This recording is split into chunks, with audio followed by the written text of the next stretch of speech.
Sudah lihat film The Last Supper? Oke, saya ada 2 poin yang ingin saya bagikan ke kita semua supaya kita bisa belajar sesuatu dari film ini, terlepas dari aneka macam teknis atau menyangkut tentang menarik atau tidaknya. Saya ingin mengajak kita belajar dari film ini. Ada 2 poin besar yang ingin kita pelajari dari film ini. Yang pertama, saya mengajak kita untuk fokus pada karakter-karakter yang muncul dalam film itu.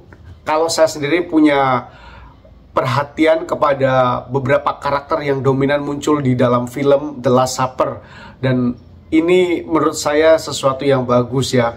Pertama, karakter Yudas Iskariot, yang kedua karakter dari Kayafas.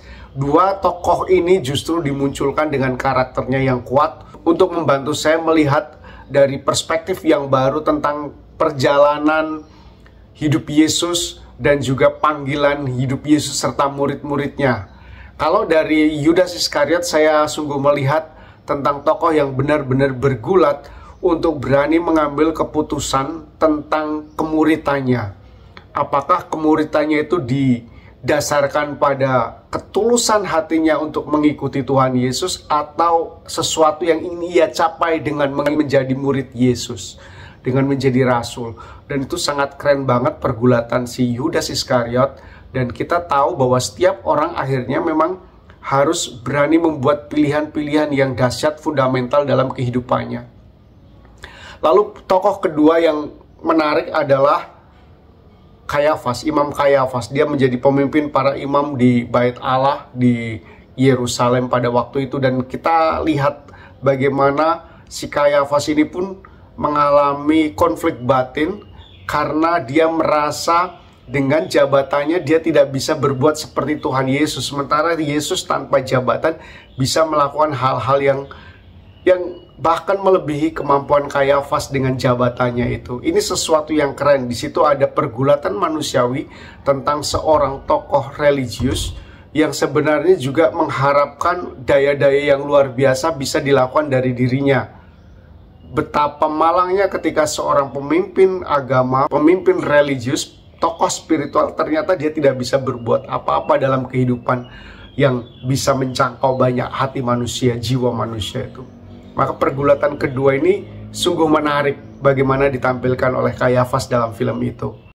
Dari film ini saya belajar sesuatu yang menarik tentang pergulatan setiap orang beriman dengan masing-masing level kesadarannya, dengan masing-masing jabatannya, dengan posisinya dalam relasinya dengan Tuhan Yesus. Itu sungguh-sungguh keren. Dan di situ tidak bisa kita katakan itu perjalanan biasa. Itu sungguh-sungguh perjalanan spiritual seorang manusia, bagaimana mereka menempatkan diri di hadapan Tuhannya. Keren untuk yang bagian pertama ini. Lalu bagian kedua yang menurut saya menarik dari judul The Last Supper ini, justru kita diajak untuk belajar tentang Ekaristi, tentang perjamuan malam terakhir yang sungguh-sungguh di bagian malam Paskah itu dijejerkan antara apa yang dibuat oleh keluarga dan apa yang dibuat oleh Tuhan Yesus.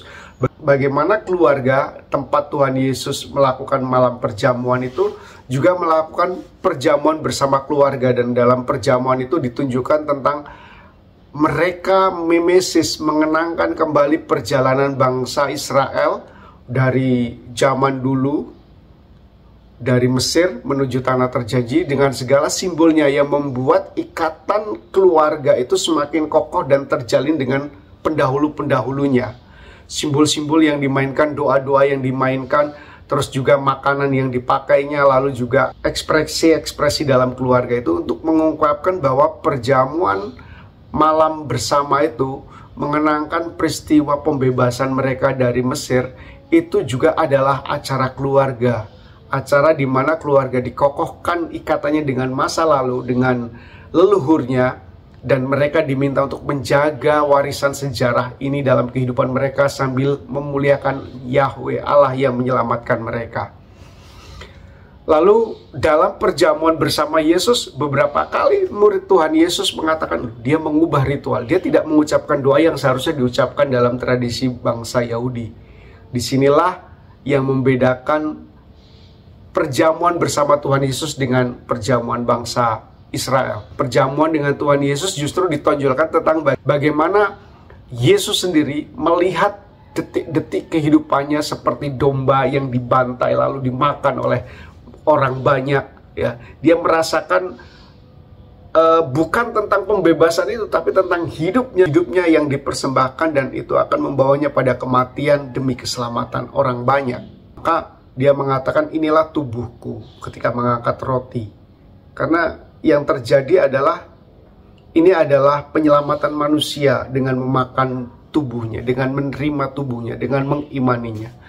Minumlah darahku. Darah yang ditumpahkan Tuhan Yesus adalah darah yang akan membawa kehidupan dan keselamatan bagi umat manusia. Jadi fokusnya bukan lagi tentang bangsa Israel, tetapi fokusnya adalah pemberian hidup Tuhan Yesus bagi murid-muridnya. Yang tadinya adalah dengan melihat ke masa lalu, justru ini mengajak mereka melihat pada tokoh pribadi Yesus. Yang dalam tradisi bangsa Israel untuk mengikatkan ikatan keluarga, justru dalam perjamuan Tuhan Yesus, justru yang terjadi bukan ikatan keluarga, tapi ikatan 12 suku, ikatan lintas etnis, ikatan lintas keluarga. Karena yang hadir di situ bukan keluarga, tetapi murid-murid Tuhan Yesus.